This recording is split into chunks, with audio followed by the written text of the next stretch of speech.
he was in knows Moscow that. the day they invaded, bro. Yeah, no one knows that. And Dropping off a bunch of gold. And in turn, the Russians gave us a bunch of military assets that helped us kind of fight off or fend off UAE or the RSF, which is the militia that the UAE and Dubai are backing. And so this is like all going in tandem. This is all connected. And I don't want to be a nut here and draw this conspiracy board with pictures of evidence and red lines drawing to a conclusion, but you can kind of see that this is drifting in the direction of us intervening in the Middle East. I'm not, anti-intervention. I think that what we did in Venezuela could potentially be beneficial short term, but long term we're going to feel the benefits. And like you had mentioned before, I think short term benefits, but long term problems is what I think. Long term, I think it was a bad idea, but I mean, no, we lost our moral high ground. It was my opinion.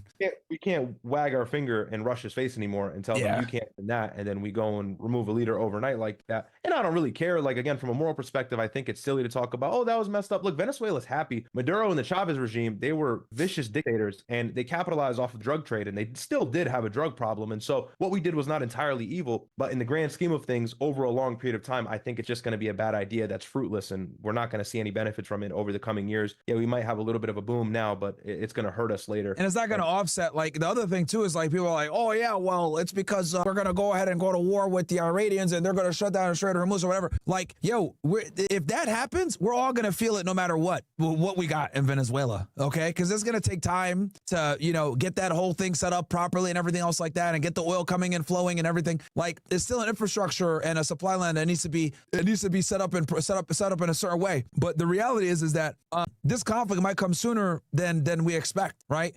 And the fact that they canceled talks, I'm surprised. I knew that the talks weren't going to get anywhere, but for them to not even meet up, I didn't think that was going to happen. I thought they would at least meet, bro. But now they're not even going to meet. Iran is sick and tired of this shit. Yeah.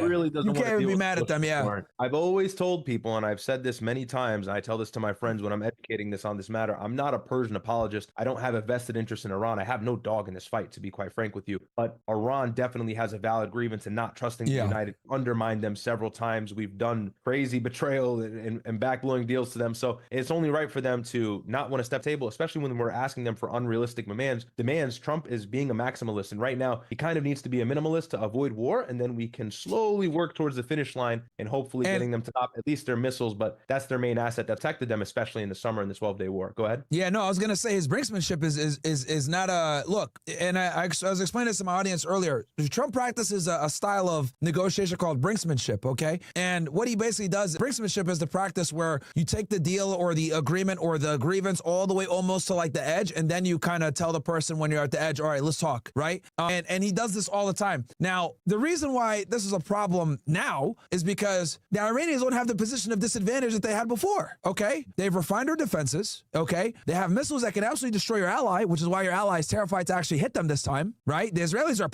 like, that 12-day war literally like made them like, it red pilled them, okay? Made them realize that they are not as invincible as they thought they were. And now I'm seeing, like I said earlier, now I'm seeing why the Iranians were being so measured in their responses back to every time attack them, they'll send over like a symbolic strike here. They'd attack a little air base here. They do some bullshit here. But when the 12-day war happened and they got the Pearl Harbor event and they actually hit Tel Aviv for real, they had to have known right there. And it's interesting because they said, yeah, this war's not over. We're going to have another one. Because once they saw Iranian capabilities, now the Israelis can literally say they cannot exist. Yeah. They do not have a right to, they cannot exist. We have to get rid of their regime now, because it's interesting because it's like a catch-22, right? And this is why I think they funded their proxies so much, because it created a layer of defense where they wouldn't have to show their capabilities. Because once you show your capabilities, it's like a catch-22, because you defend yourself, you make your opponent fear you and make them think twice about hitting you. But now they have even more resolve to destroy you, because now you're an actual threat. You've displayed to them that you can destroy them. And when you show them that you can actually destroy them, they cannot have that in the region, right? Yeah. So I think the 12-day war was very eye-opening for the Israelis and made them realize that they're mortal. And it made them like say, okay, now we have to have a regime change. Before, right, Netanyahu, regime change. We would just kind of laugh at this, like, all right, bro, like whatever. But now when he says regime change, they're like, yeah, we kind of have to do it now, because like these dudes kind of do have some crazy missiles that could like fuck us up and shit. Those supersonic missiles, the videos of those hitting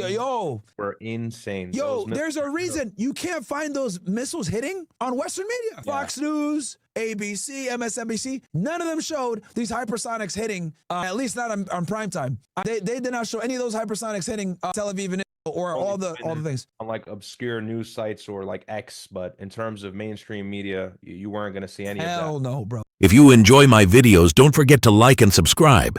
And if you want to create clips like these fast, try Opus Clips. It's smart, simple, and built for creators.